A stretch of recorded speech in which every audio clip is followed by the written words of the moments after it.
بسم اللہ الرحمن الرحیم۔ پروگرام اختلاف رائے کے ساتھ میں ہوں افتخار کاظمی۔ ڈیل کی خبریں ایک بار پھر زور پکڑی جب اپوزیشن نے یہ طے کر لیا کہ اکتوبر میں اسلام آباد کا گھیراؤ ہوگا، ملین مارچ ہوگا، اس وقت ڈیل کی خبریں گردش کرنے لگی ہے۔ کون کس سے ڈیل کر رہا ہے؟ حکومتی حلقوں کا دعویٰ یہ ہے کہ سابق وزیر اعظم نواز شریف چند ارب ڈالر کے عوض رہائی کی ڈیل کر رہے ہیں، جبکہ نواز شریف کے قریبی حلقوں کا دعویٰ یہ ہے کہ نواز شریف سے ڈیل کی جا رہی ہے کہ وہ کچھ عرصے کے لیے بیرون ملک چلے جائیں، لیکن نواز شریف نہیں مانتے، جس کا مطلب یہ ہے کہ جو جیل سے باہر آنے کو تیار نہیں وہ ملک سے باہر جانے کو کیسے تیار ہوگا۔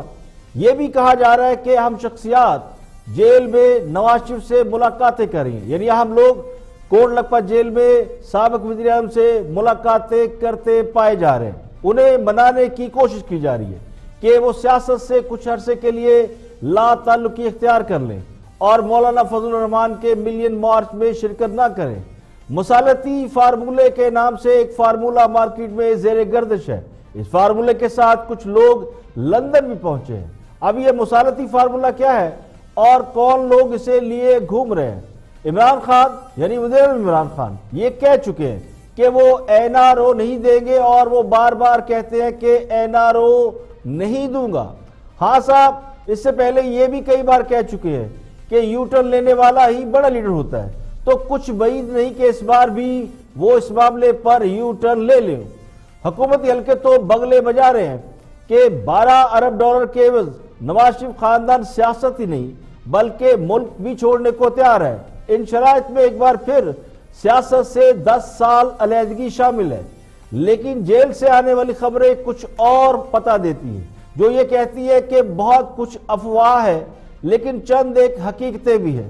نواز شریف اور ان کے قریبی حلقوں کے مطابق اندر سے پیغام یہ ہے کہ اب گوانے کو کچھ نہیں۔ کیا ان کے ارد گرد ایسے لوگ نہیں جن پر کرپشن کے الزامات ہیں؟ جب گوانے کو کچھ نہیں، لٹانے کو کچھ نہیں، تو پھر کہاں جانا اور کیوں جانا؟ یہی رہیں گے اور ڈٹ کے رہیں گے۔ کہنے والے تو یہ بھی کہتے ہیں کہ جب ڈیل کی خبریں عام ہوتی ہیں، جب ڈیل کی خبریں نکلنے لگتی ہیں تو سمجھ لے کہ ڈیل نہیں ہو رہی، ورنہ ڈیل اس وقت تک صیغہ راز میں رہتی ہے جب تک اس پر مینوان عمل نہ ہو جائے، اور یہ ڈیل کی سب سے اہم شرط بھی یہ ہوتی ہے کہ کسی کو پتہ نہ چلے۔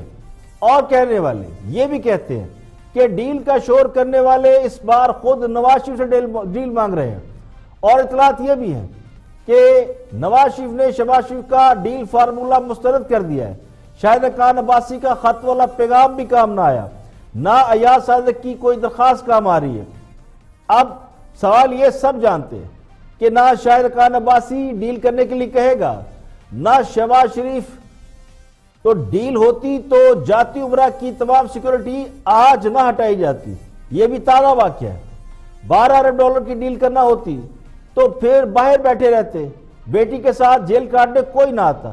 تو اللہ جانے کون ڈیل کر رہا ہے، کون گھٹنے ٹیک رہا ہے، لیکن حقیقت یہ ہے کہ سیاسی جنگ اعصاب کی جنگ ہوتی ہے، اور اعصاب کی اس جنگ میں نواز شریف اب بھی جیل میں ڈٹ کر کھڑے ہیں۔ آخری سوال یہ ہے، جو یہ کہہ رہے ہیں کہ نواز شریف 12 ارب ڈالر کی ڈیل کر رہے ہیں، تو وہ یہ ڈیل کس کے ساتھ کر رہے ہیں؟ کیا نیب کے ساتھ؟ تو کیا چیئرمین نیب نے ان سے جیل میں جا کر ملاقات کی ہے، یا نیب کے لوگوں نے ملاقات کی ہے؟ اور نیب کس طرح یہ شرائط عائد کر سکتا ہے کہ کوئی کتنا عرصہ سیاست نہیں کر سکتا، کیونکہ عدالت میں درخواست جمع کرانی پڑتی ہے اور عدالت اس کا فیصلہ کرتی ہے؟ تو لگتا ہے کہ کچھ اور لوگ ہیں جو ڈیل کی باتیں کرتے ہیں، اور یہ لگتا ہے کہ کل تک جو یہ کہتے تھے کہ NRO نہیں دیں گے، اب انہیں NRO کی ضرورت پڑ گئی ہے کہ مولانا فضل الرحمان کے ملین مارچ سے بچاؤ۔ تو ہم اور بھی ہم موضوعات شامل ہیں، دیکھتے ہیں ہائی لائٹ۔ اگر آپ میں بتا رہا ہوں، مجھے تعجب ہو رہا ہے، اس پہ مجھے تعجب ہو رہا ہے، مجھے حیرت زدہ ہوں۔ میں اس لیے کہہ رہا ہوں کہ آپ وکیل ہیں؟ جی میں ہوں۔ آپ بتائیں، آپ میں کچھ بھی ہوں، میں کچھ بھی نہیں ہوں جی، میں ایک عام شہری ہوں، آپ نے بلا لیا۔ میں اس لیے پوچھ رہا ہوں کہ نہیں آپ مجھے وکیل ہیں، سینیٹر ہیں، اسی لیے یہاں پہ بیٹھے ہیں نا. ہی سیس لگاتے وقت جی اے ڈی سی کی اگر آپ پڑھیں نا تو کہا گیا تھا ہم نے پاکستان میں LNG ٹرمینل لگانے ہیں بالکل ان کی تعمیر کے لیے یہ پیسوں سے کہ ہم نے ٹرمینل لگائیں گے. وہ پیسے ٹرمینل نہیں لگائے, اینگرو کو 13 روپے کا کنٹریکٹ دے کے 200 روپیہ ان کو دے دیا, اپنے جو پیسے تھے وہ نہیں لگے. ایک اور بات مالک صاحب یاد رکھیں آپ کہ دیکھیں اگر تو آپ نے یہ فارورڈ بلاگ بنانے ہیں نا تو اس کا مطلب ہے کہ آپ انٹرسٹڈ نہیں ہیں. وہ جو عمران خان صاحب ایک آج کل نیریٹو بنا رہے ہیں کہ میں کشمیر کا مقدمہ لڑوں گا, اگر آپ نے مسلم لیگ نون کو توڑنا ہے اور پیپلز پارٹی کو توڑنا ہے تو اس کا مطلب ہے پھر آپ ان دونوں پارٹیوں کو یہ جسٹیفیکیشن دے رہے ہیں کہ وہ کشمیر کے مسئلے کو وہ بھی بھول جائیں. اچھا شیخ صاحب, واجپئی نے 5 دھماکے کیے ایٹمی, جواب میں نواز شریف نے 6 کر دیے. اب مودی نے یہ سب کچھ کیا مقبوضہ کشمیر میں, جواب میں آپ لوگوں نے کیا کیا؟ دیکھیں آپ جو کچھ کہتے ہیں میں آپ کو سن رہا ہوتا ہوں, کبھی کبھی وہ بیسٹ ٹائم ہوتا ہے. ٹی وی میں دیکھتا نہیں, لیکن آپ کا پروگرام جیو کا میں نہیں, اس کی وجہ ہے نا پاکستان جنگ نہیں کر رہا. پاکستان تو جو ہے وہ میں یہ کہہ رہا ہوں کہ جنگ امپوز ہو رہی ہے ہم پر, اور جب جنگ امپوز ہو رہی ہوگی اگر ہمیں آپ دیوار سے لگا دیں گے تو پھر ہم اکانومی دیکھ کے تھوڑا جنگ کریں گے, پھر تو ہم نے جنگ لڑنی ہے. ہم نے تو ہر ممکن کوشش کی ہے نا یہاں سے بچنے کی, اور ہم نے کیا نہیں کیا ہے امن کے لیے, ہم اگریسر تھوڑے ہی ہیں. It happened in February when Indian soldiers were killed because a young 20-year-old boy got radicalized by the security forces. So when a boy blew himself up, India blamed Pakistan. We feel that India will do this again. Sir, آپ کے باپ کا پیسہ ہے, یہ پاکستانی قوم کے پیسے کی آپ بات کر رہے ہیں. آپ کے باپ کا پیسہ ہوتا تو آپ معاف کر دیتے لوگوں کو. وجہ بات یہ ہے کہ دنیا کا کوئی بھی قانون برا قانون نہیں ہوتا, بنائے سب اچھی انٹینشن سے جاتے ہیں اور قانون کو یا اس کی امپلیمنٹیشن کو فیسیلیٹیٹ کرنے کے لیے بنائے جاتے ہیں, لیکن اس میں نقطہ صرف ایک ہوتا ہے. اور اب کچھ اہم خبریں آپ کے ساتھ شیئر کرتے ہیں. بھارتی جاسوس کلبھوشن یادو کی انڈین ڈپٹی ہائی کمشنر سے ملاقات کرا دی گئی. انڈین ڈپٹی ہائی کمشنر گرو آلووالیہ کی دہشت گردی اور دیگر جرائم ملوث بھارتی جاسوس کلبھوشن یادو سے ملاقات پاکستان نے ویانا کنونشن اور عالمی عدالت انصاف کے فیصلے کا احترام کرتے ہوئے کرائی. عالمی عدالت انصاف نے پاکستان سے کہا تھا کہ کلبھوشن یادو کو کونسلر رسائی دی جائے. اور جج ارشد ملک ویڈیو سکینڈل کا سب سے اہم کردار ناصر جنجوعہ گرفتار ہو گئے. FIA نے ارشد ملک کیس میں مزید 3 ملزمان کو گرفتار کر لیا. اسلام آباد کی سائبر عدالت میں Arshad Malik video scandal case کے ملزمان کی درخواست ضمانت کی سماعت ہوئی. وکیل صفائی نے کہا کہ ملزمان کا جج کی بلیک میلنگ میں کوئی ہاتھ نہیں ہے, نہ ہی ان لوگوں نے ویڈیو بنائی ہے. FIA نے موقف اختیار کیا کہ ملزمان کو گرفتار کر کے مزید تفتیش کی ضرورت ہے. ان ملزمان کے خلاف ٹھوس شواہد موجود ہیں. سائبر کورٹ کے جج طاہر خالد دلال سننے کے بعد تینوں ملزمان ناصر جنجوعہ, خرم یوسف اور غلام جیلانی کی عبوری ضمانتیں خارج کر دی. جبکہ جج ویڈیو سکینڈل میں گرفتار میاں طارق نے میڈیا سے گفتگو کرتے ہوئے کہا کہ ارشد ملک کے بقول ان کی مجھ سے 2 ملاقاتیں ہیں. ایک ملاقات 2003 میں جب وہ ٹی وی ٹھیک کرانے میری دکان پر آئے, حالانکہ 2003 میں تو میری ٹی وی کی دکان ہی نہیں تھی بلکہ 2005 میں بنائی تھی. میاں طارق نے مزید کہا کہ میرا بیٹا فیصل طارق 10 جولائی سے لاپتہ ہے. چیف جسٹس سے درخواست ہے کہ اس کا سراغ لگایا جائے. اور مقبوضہ کشمیر میں کرفیو کا مسلسل 29واں روز. کرفیو کے باعث غذائی قلت کی شدید کمی. کشمیریوں کا بیرونی دنیا سے رابطہ منقطع. زیر خراج ہزاروں کشمیریوں پر کالا قانون لاگو کر دیا گیا. کشمیر میڈیا سروس کے مطابق 35,000 سے زائد سوشل میڈیا اکاؤنٹ کی چھان بین کی جا رہی ہے. وادی میں حریت رہنما سمیت 10,000 سے زائد کشمیریوں کو اب تک گرفتار کیا جا چکا ہے. کرفیو کے باوجود کشمیریوں کی مزاحمت میں کوئی کمی نہیں آئی. سری نگر سمیت مختلف علاقوں میں کشمیری نوجوان سخت پابندیوں کی پرواہ کیے بغیر مختلف علاقوں میں احتجاج کر رہے ہیں. JUI نے اسلام آباد لاک ڈاؤن کی تیاری کے لیے کمیٹیاں تشکیل دے دی. JUI پنجاب کی مجلس عاملہ کے اجلاس میں مقبوضہ کشمیر میں مودی کی جارحیت کی شدید الفاظ میں مذمت کی گئی اور اسلام آباد لاک ڈاؤن کی تیاریوں کے لیے کمیٹیاں بنائی گئی. اجلاس میں فیصلہ کیا گیا اسلام آباد لاک ڈاؤن کی تیاری کے سلسلے میں صوبائی عاملہ کے اراکین صوبے کے تمام اضلاع کے دورے کر کے کارکنوں کو اسلام آباد مارچ کے لیے متحرک کریں گے. اجلاس میں اسلام آباد مارچ کے لیے انٹرا پارٹی فنڈنگ کا فیصلہ کیا گیا. اس حوالے سے باقاعدہ کمیٹی بھی تشکیل دی گئی, جبکہ شرکاء کی خدمت کے لیے سینکڑوں کارکنان پر مشتمل انتظامی کمیٹی تشکیل دی جائے گی. اور سب سے پہلے بات کرتے ہیں اسلام آباد میں سابق وزیر اعظم نواز شریف کے حوالے سے ڈیل کی خبریں زیر گردش ہے، اور اس کے علاوہ کشمیر کا معاملہ بھی زوروں پر ہے، اس پر گفتگو کر رہے ہیں حامد بھی۔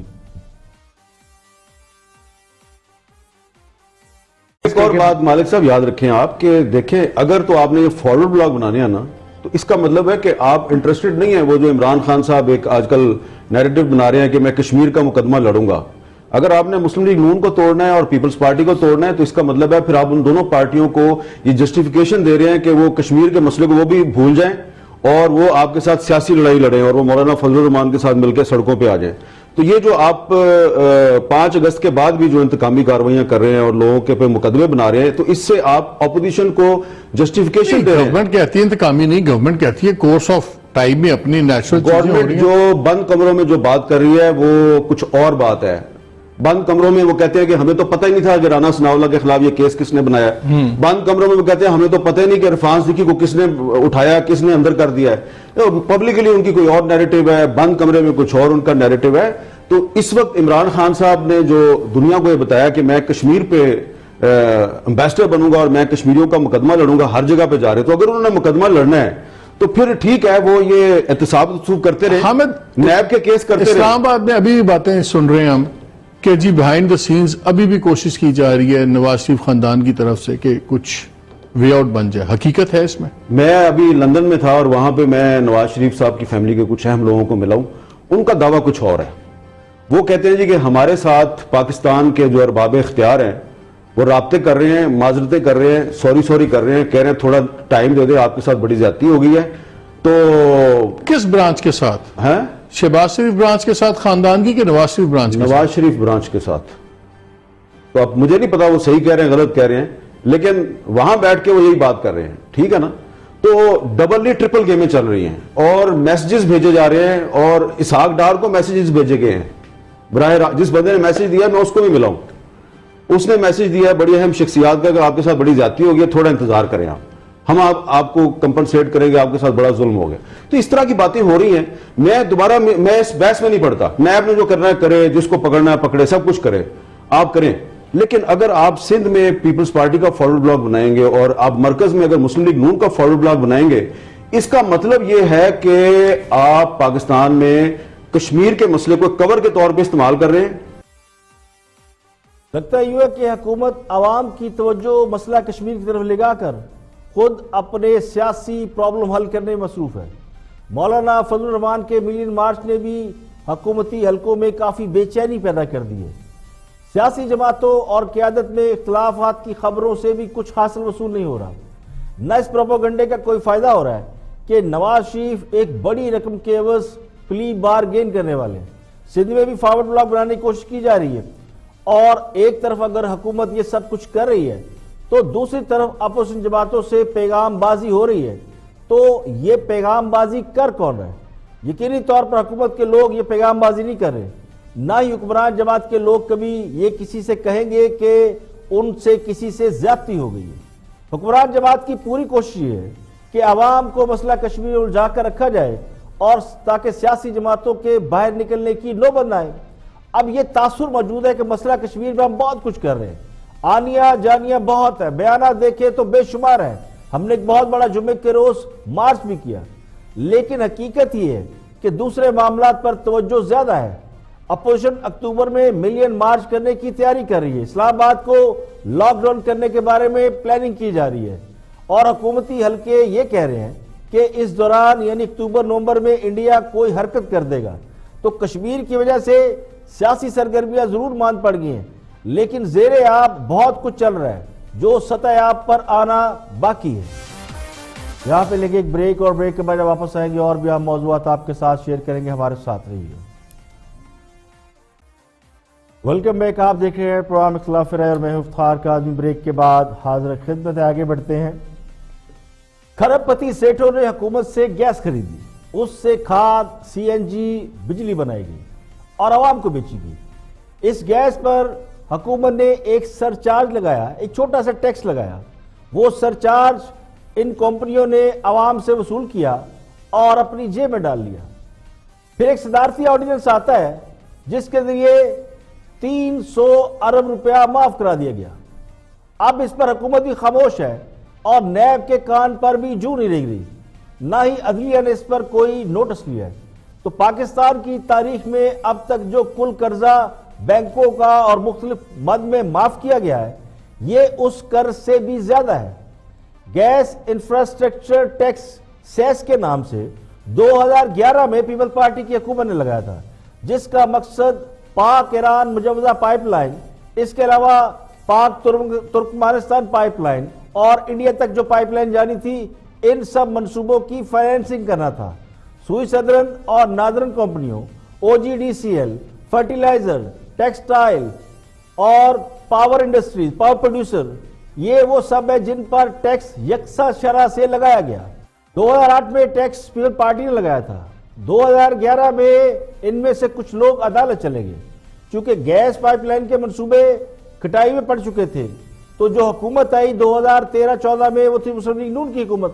2014 میں مسلم لیگ نون کی حکومت نے جتنے بھی ٹیکس وصول ہوئے ان کی رقم حکومتی کاموں میں استعمال کر لی۔ اس کے بعد تمام بڑے صنعتکار ایک بار پھر عدالتوں میں چلے گئے اور ٹیکس کے خلاف سٹے لے کر بیٹھ گئے، یعنی سٹے آرڈر لیا اور ٹیکس دینے سے انکار کیا۔ حکومت نے اس کو ریویو کیا، لیکن یہ ٹیکس عوام سے وصول کیا جاتا رہا۔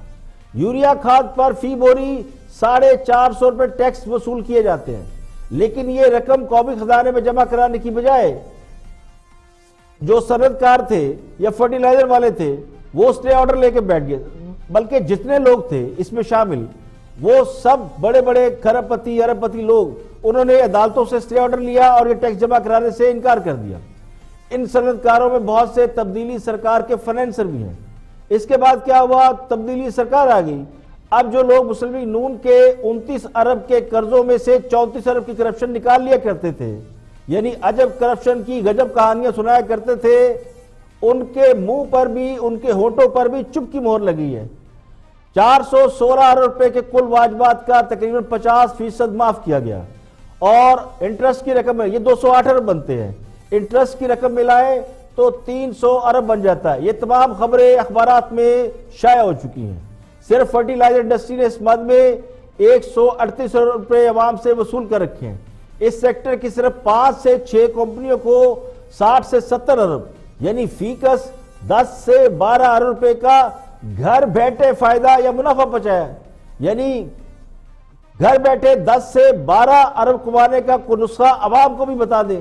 ایک بڑی فرٹیلائزر کمپنی کو چھوڑ کر جن کے لوگ لازوال قربانیاں دیتے ہیں، باقی بینیفیشری کوئی اور نہیں بلکہ پاک عرب فاطمہ فرٹیلائزر کے مالک عارف حبیب ہیں، اینگرو کے مالک جناب اسد عمر کے پرانے مالک حسین داؤد ہیں، جو وفاقی وزیر رزاق داؤد کے فرسٹ کزن ہیں۔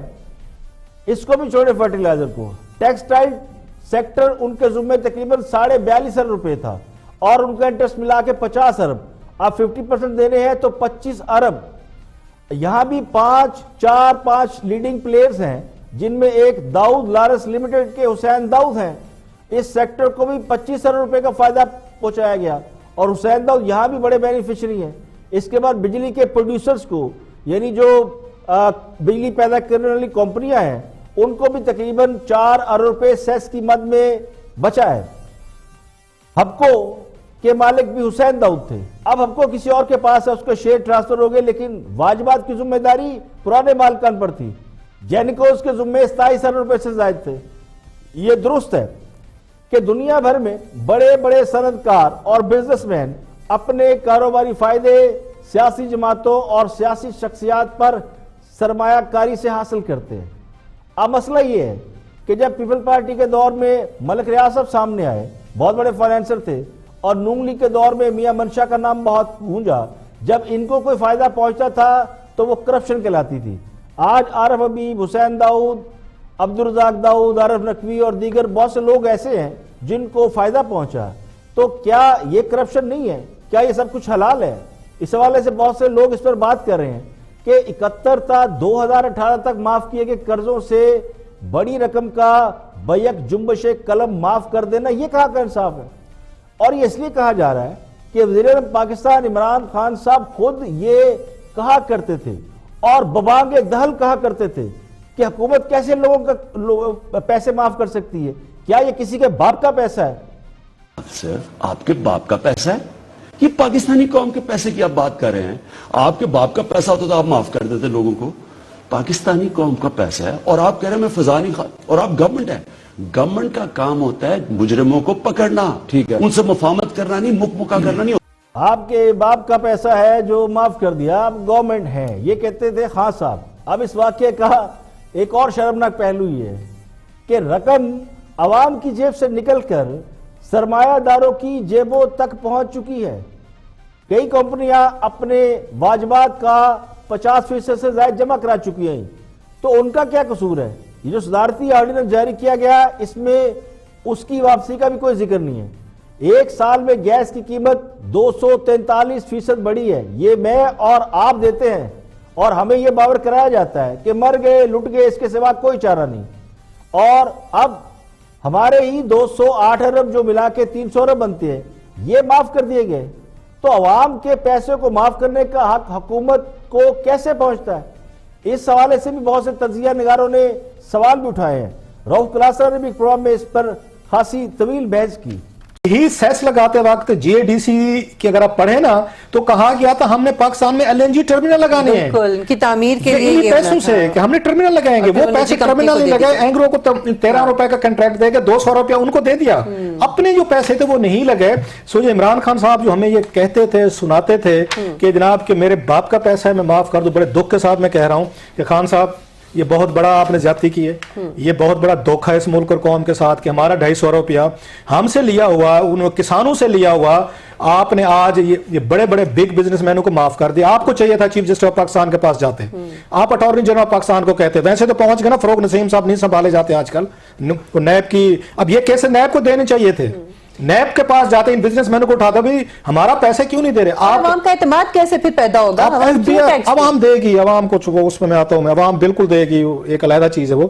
ایف بی آر جو ہے, ایف بی آر کو ان کے اکاؤنٹس ان کو فریز کر دینے چاہیے تھے. آپ 4 دن ان کو رکھتے نا اور رات کو بجلی کر دیتے. ہمیں پیسہ لینا ہوتا ہے وہ نہیں دیتے, وہ جو ہے نا وہ جو ہمارے سے گورنمنٹ سے لینا ہوتا ہے لے لیتے ہیں. اس پہ عمران خان صاحب کو مطلب چیف جسٹس صاحب کو بھی یہ چیزیں نہیں دیکھ, اس پہ چیف جسٹس صاحب پاکستان نہیں لیں گے سو موٹو, وہ آرام سے کر رہے نہ لیں. اس پہ سو موٹو بنتا ہے کہ آپ کی عدالتوں کی وجہ سے. کشمیر ہاؤس میں جس طرح میں لا منسٹر صاحب جاگے of all the places Kashmir house میں جو تکنی سمجھ جاتی ملنے کی, تو اگر اس طرح ملا جا سکتا ہے تو اگلی دفعہ یہ بھی اس طرح کے بھی دیا جا سکتا ہے کہ جناب یہ غور کر لیں, یہ پبلک کا پیسہ ہے, 500 روپے 10 سال سے یہ اسٹے چل رہے ہیں, اس کا فیصلہ کریں جو بھی فیصلہ کرنا ہے. اور دوسری بات ایک اور کام کرتے ہیں لاسٹلی, ایک اس کے بعد وہ آئیں گے تو عامر صاحب کی سٹوریز ہیں, ہم نے ای سی سی کی بھی ایک اور دینی ہے, وہ ایک اور ابھی نوہ پڑھنا ہے. اس کے بعد جو ججز صاحبان جو دے رہے ہیں نا سٹے, ان کی پھر تنخواہیں ان کو بتا دیں صاحب جی پیسے ریکور ہوں گے نا, جب پیسے ریکور ہوں گے جن کے آپ نے سٹے دیے تو سر پھر آپ کی تنخواہیں بھی ہم آپ کو دیا کریں گے. یہ ہے نا تنخواہیں انہی ٹیکسز سے ملنے نا آپ کو, آپ نے روک دی ہیں, وہ آپ کو تنخواہیں دینے کے لیے مزید ہم پہ ٹیکس لگاتے جا رہے ہیں. سو جن ججز آکے صاحبان نے ریٹائرمنٹ سے اب تک یہ دیے ہوئے ہیں سٹے. اور یہی سب سے اہم سوال یہ ہے کہ حکومت کے اس اقدام کا نوٹس کون لے گا, کون پوچھے گا؟ پچھلے ادوار میں تو عدالتیں 1 منٹ نہیں لگاتی تھی, جھٹ سے از خود نوٹس لیتی تھی, معاملات کو اپنے ہاتھ میں لے لیتی تھی.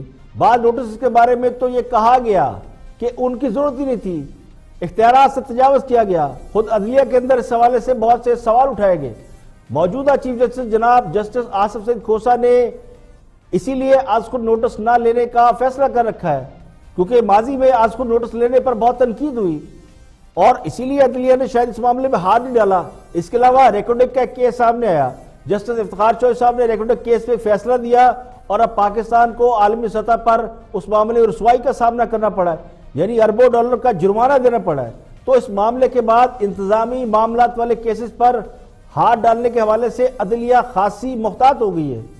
اب یہ سراسر عوامی مفاد کا کیس ہے, یہ بالکل کوئی انتظامی معاملہ نہیں ہے, یہ لوگوں کی جیب سے پیسہ نکلا ہے اور یہ حکومت کے خزانے میں جانا چاہیے تھا. لوگوں نے حکومت کو یہ پیسہ دیا, حکومت کی یہ ثواب دی تھی کہ پیسہ وصول کرتی اور عوامی منصوبوں پہ یہ کسی کام پہ لگا دیتی, پھر انہیں کوئی نہیں پوچھتا.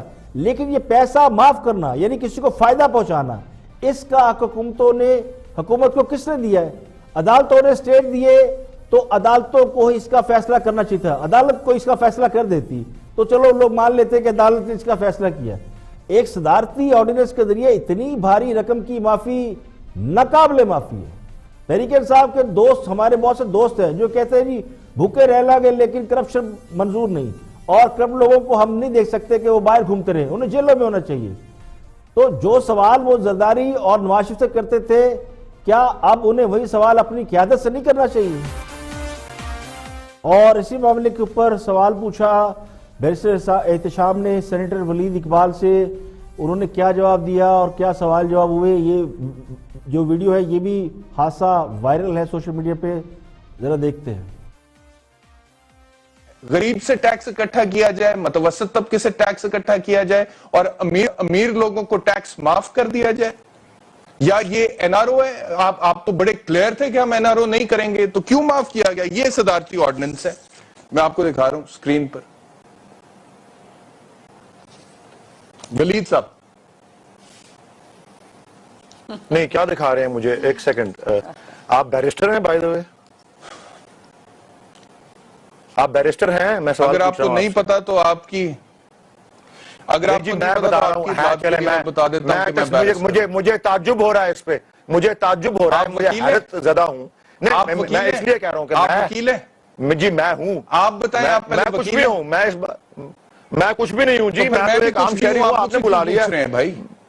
میں اس لیے پوچھ رہا ہوں کہ نہیں، مجھے سینیٹر ہیں اسی لیے یہاں پہ بیٹھے ہیں نا، آپ وکیل ہیں، سینیٹر ہیں۔ میں آپ سے سوال پوچھ رہا ہوں کہ 300 ارب روپیہ معاف ہوا ہے یا نہیں؟ میں سوال پوچھ رہا ہوں، میں جواب دینا چاہتا ہوں، میں جواب دینا چاہتا ہوں، میں اس لیے جواب دینا چاہتا ہوں۔ نہیں، میری ذات پہ نہ ہے نا، اس چیز کا جواب دیجئے سر، اس چیز کا جواب دے رہا ہوں بھائی، میں کہہ رہا ہوں، میں مجھے چھوڑ دیں، میں کون ہوں یار اس بات پہ؟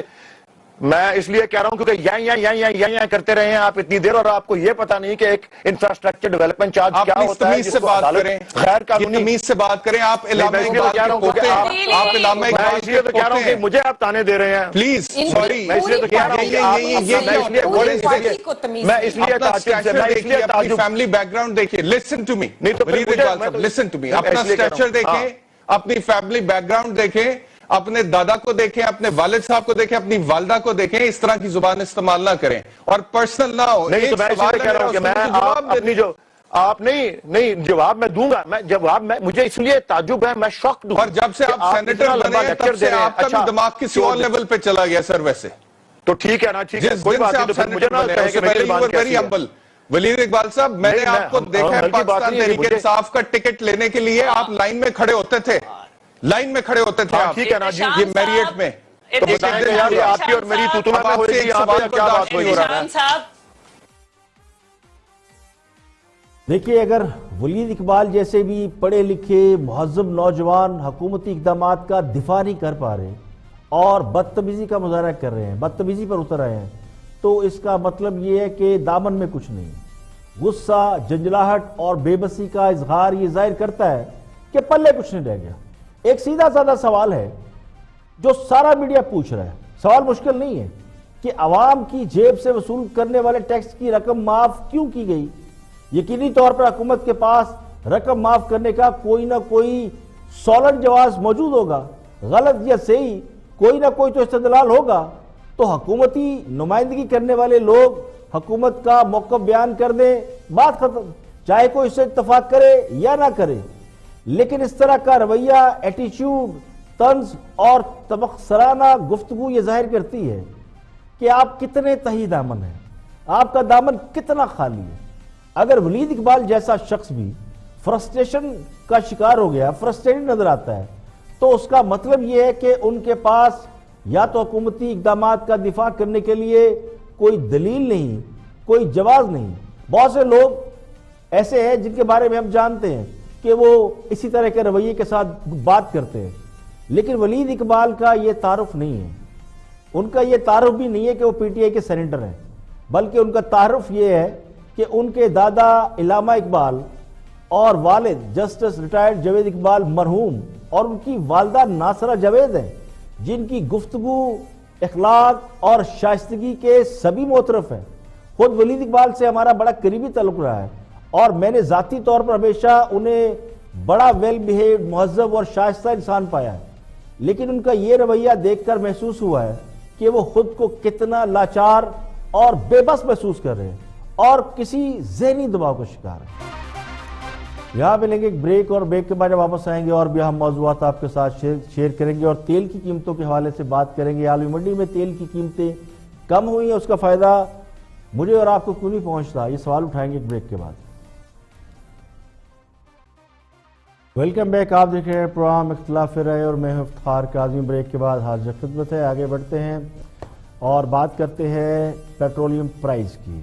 حکومت نے پیٹرول قیمت میں 4 روپے کچھ پیسے کی کمی کی، تو اگست 2018 میں جب عالمی منڈی میں خام تیل کی قیمت 74.21 ڈالر تھی تو پاکستان میں پیٹرول 95 روپے 24 پیسے فی لیٹر ملا کرتا تھا۔ آج پیٹرول کی قیمت کچھ 54 سے 55 ڈالر کے درمیان ویریٹ کر رہی ہے، اوپر نیچے جا رہی ہے، لیکن پیٹرول تقریباً 113 روپے فی لیٹر پر فروخت کیا جا رہا ہے، اور 4 روپے فی لیٹر کی کمی کا حکومت بہت بڑا کریڈٹ بھی لے رہی ہے۔ اصولی طور پر تو پیٹرول کی قیمت اس وقت 75 سے 80 روپے فی لیٹر کے درمیان ہونا چاہیے تھی۔ ہاں صاحب اور ان کی ٹیم کے لوگ سابقہ حکومتوں کے بارے میں کہا کرتے تھے کہ پیٹرول عالمی منڈی میں سستا ہوتا ہے اور مہنگا اس لیے بیچا جاتا ہے کہ اس میں سے کٹ لگ کے نواز شریف کی جیب میں پیسہ جاتا ہے، کٹ لگتا ہے اور زرداری کی جیب میں پیسہ جاتا ہے۔ تو آج پیٹرول عالمی منڈی کے حساب سے کئی گنا مہنگا بیچا جا رہا ہے، تو پھر آج تو یہ سوال پوچھنا بنتا ہے کہ آج پیسہ کس کی جیب میں جا رہا ہے؟ عالمی منڈی میں تیل کی قیمتیں سال کی کم ترین سطح پر پہنچ چکی ہیں۔ 2018 میں کروڈ آئل کی قیمت 82 ڈالر تک پہنچ چکی تھی، یعنی پچھلے سال 2018 میں عالمی منڈی میں خام تیل جو تھا وہ 82 ڈالر تک پہنچا، لیکن پیٹرول کی قیمت 100 روپے فی لیٹر کے لگ بھگ رہی۔ اس سے پہلے 2014 میں بھی خام تیل کی قیمت 80 ڈالر تک گئی۔ 2007 میں خام تیل کی قیمت 147.50 ڈالر کی ریکارڈ سطح تک گئی، یہ تھی پیٹرول کی سب سے ہائیسٹ پرائز۔ لیکن جب اس وقت 147.50 پیسے فی ڈالر یعنی 147.50 ڈالر فی بیرل پیٹرول مل رہا تھا، خام مال مل رہا تھا، اس وقت بھی پیٹرول پاکستان میں اتنے کا نہیں تھا، اس سے کم قیمت میں تھا۔ تو تیل کی قیمتوں میں اضافہ عمومی طور پر یا تو تیل کی پیداوار میں کٹوتی یا کمی کی وجہ سے ہوتا ہے، یعنی سپلائی کم ہوتی ہے، ڈیمانڈ زیادہ ہوتی ہے۔ جب سپلائی بڑھتی ہے تو پھر ڈیمانڈ کم ہو جاتی ہے۔ اس کے علاوہ اوپیک کے 2 رکن ممالک ہیں وینزویلا اور ایران، ان پر انٹرنیشنل سینکشن کی وجہ سے کچھ اثرات تیل کی قیمتوں پر پڑتے ہیں، یعنی وینزویلا اور ایران پر جب پابندیاں لگتی ہیں تو تیل کی قیمتوں پر اس کے اثرات پڑتے ہیں، تیل کی قیمت اوپر نیچے ہوتی ہے اور بڑھتی ہے عموماً۔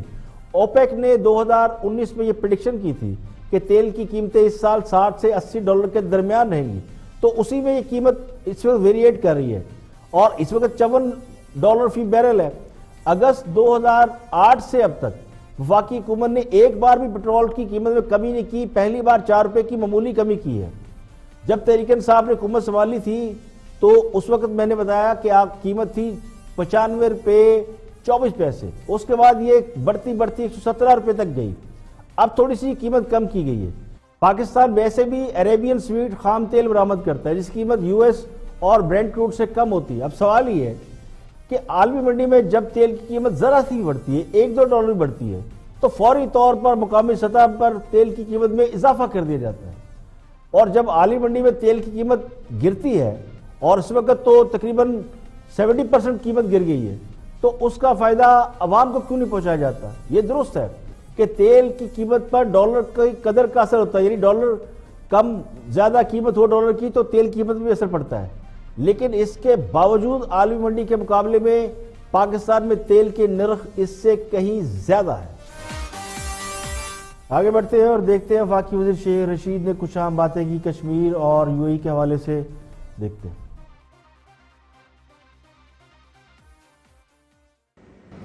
اچھا شیخ صاحب، واجپائی نے 5 دھماکے کیے ایٹمی، جواب میں نواز شریف نے 6 کر دیے۔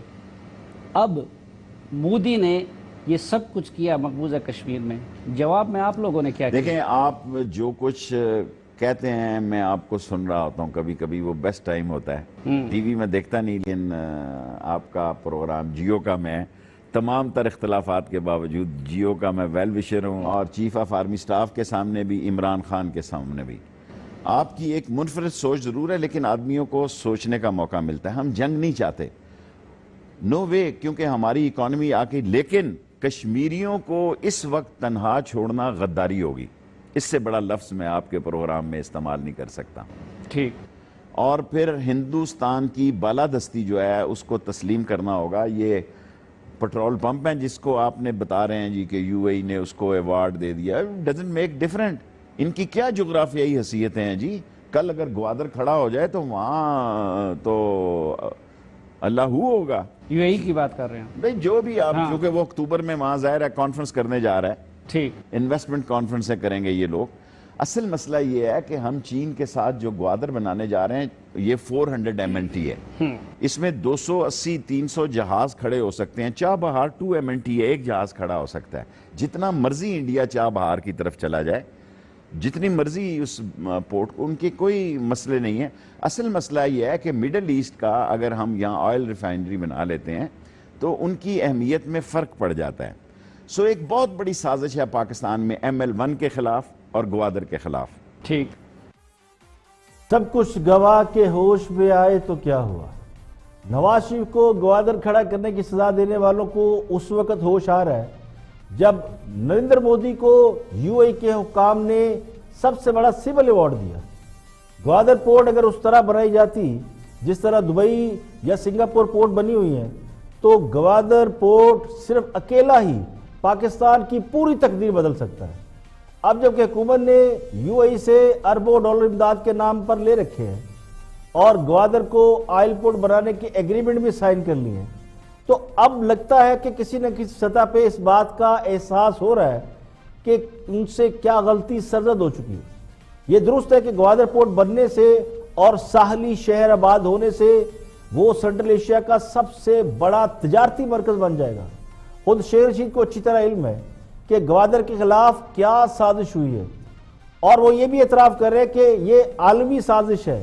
اور یہی بات میں مختلف پروگرام میں بار بار بتاتا رہا ہوں کہ گوادر بہت بڑا منصوبہ ہے، لیکن اب چونکہ نیت بدل چکی ہے، ارادے بدل چکے ہیں، حتیٰ کہ دوست اور دشمن بھی بدل چکے ہیں. تو جو کچھ ہمارے ہاتھ میں تھا، میرا گمان یہ کہ اب وہ ہمارے ہاتھ میں نہیں رہا. اللہ کرے میرا گمان غلط ہو، لیکن اس بات کا اعتراف کہ گوادر کے خلاف عالمی سازش ہو چکی ہے. میرے اس موقف کی تائید ہے کہ نواز شریف کو اس بات کی سزا نہیں ملتی کہ ان کا کہیں پہ کوئی اقامہ تھا. سزا اس بات کی ملی ہے کہ وہ کچھ ایسے کام کرنے کا ارادہ رکھتے تھے جو عالمی طاقتوں کو نامنظور تھے. آج کے لیے اتنا ہی. کل پھر حاضر ہوں گے مزید خبروں، تبصروں، تجزیوں کے ساتھ. پروگرام اختلاف رائے سے افتخار کاظمی کو اجازت دیں. اپنا بہت بہت خیال رکھیے.